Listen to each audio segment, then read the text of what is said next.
मैं गिनता रहा, मैंने 500 सांड तो गिने, लेकिन अगर मैं 11 बजे के बाद पूरे प्रतापगढ़ में राउंड मारता शहर में तो 2000 से ऊपर मुझे सांड दिखाई दे जाते। 2000, चाहे वो घंटाघर हो, चाहे जो हमने सम्मानित लोगों की जहां पर प्रतिमा लगाई हो वो चौराहे हो, चाहे वो चश्मे की दुकान के पास मैंने देखा एक सांड लगता चश्मा बनवाने पहुंचा था वहां पर। एक ऑप्टिकल की दुकान थी, उस होर्डिंग के बगल में सांड खड़ा था। मुझे लगा कि सांड की आंख कमजोर है, वो लखनऊ जाना चाहता है, वो शायद चश्मा बनवा करके लखनऊ जाना चाहता होगा। सोचिए ये हालत बना दी।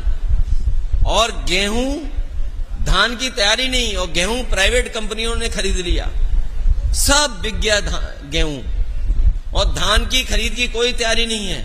हमारे किसानों का ऐसे ही धान खरीद लिया जाएगा।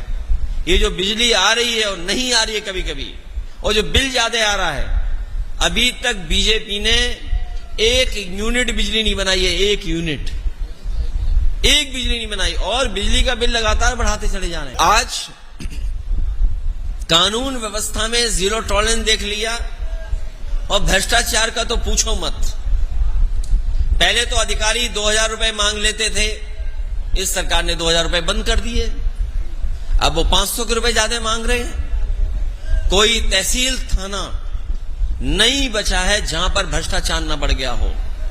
जो सरकार ये कहती हो पहले दिन से कि हम गड्ढा मुक्त करेंगे सड़क, बताओ कौन सी सड़क है जिसमें गड्ढे नहीं हैं?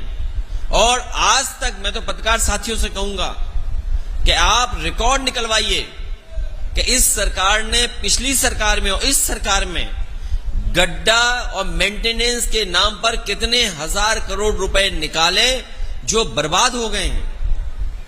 और करप्शन किस स्तर पे, इसकी आप कल्पना नहीं कर सकते हैं। करप्शन हर स्तर पर है।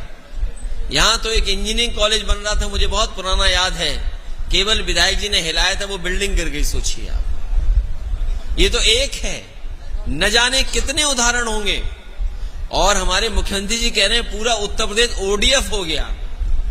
ओडीएफ का मतलब है कि सुबह सुबह कोई भी आम आदमी खेत में डब्बा लेकर के नहीं जा रहा है।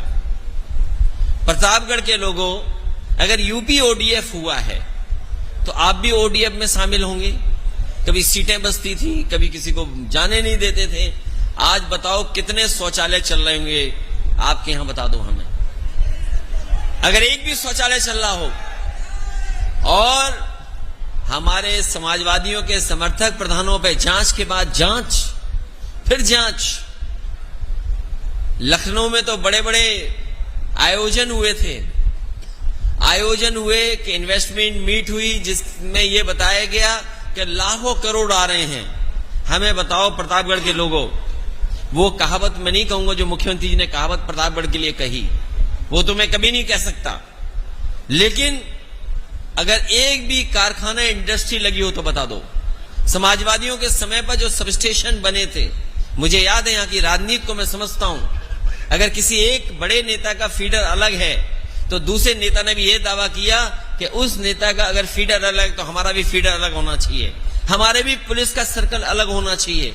मैंने सबका स्वीकार किया, चाहे मुझे फीडर अलग करना पड़ा, चाहे मुझे सबस्टेशन ज्यादा देने पड़े हों, चाहे इंजीनियरिंग कॉलेज देना पड़ा हो, चाहे सड़क दोबारा बनानी पड़ी हो, पुल देना पड़ा हो।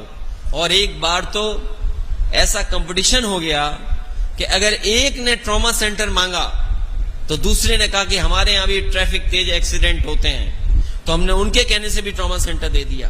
तीसरे आए हमारे साथ थे, उन्होंने कहा कि हमें भी ट्रॉमा सेंटर चाहिए, हमने उन्हें भी ट्रॉमा सेंटर दे दिया। बताओ आप लोग यहाँ के जिम्मेदार पत्रकार साथी हैं, जो ट्रॉमा सेंटर समाजवादियों ने दिए थे, क्या एक भी ट्रॉमा सेंटर चल रहा है जहां पर गरीब का इलाज हो पा रहा हो?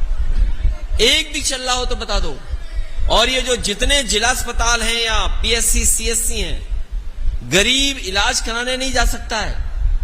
आयुष्मान का सपना दिखा रहे हैं, लेकिन किसी भी गरीब को सरकारी अस्पताल में इलाज नहीं मिल पा रहा है। गरीब के लिए अगर सरकार ने एक भी अस्पताल बनाया हो तो बताओ।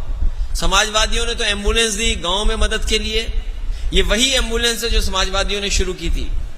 ये जो पुलिस को गाड़ियां आपको दिखाई दे रही हैं जो 100 की 112 हो गई, ये भी समाजवादियों की देन है। नई चीज देखी प्रतापगढ़ में। हालांकि शहर में मुझे एक कोने से दूसरे कोने में बहुत से अपने समाजवादी साथियों के घर जाने का मौका मिला मुझे। ये नई ट्रैफिक व्यवस्था पता नहीं किसके हाथ में दे दी है सरकार ने।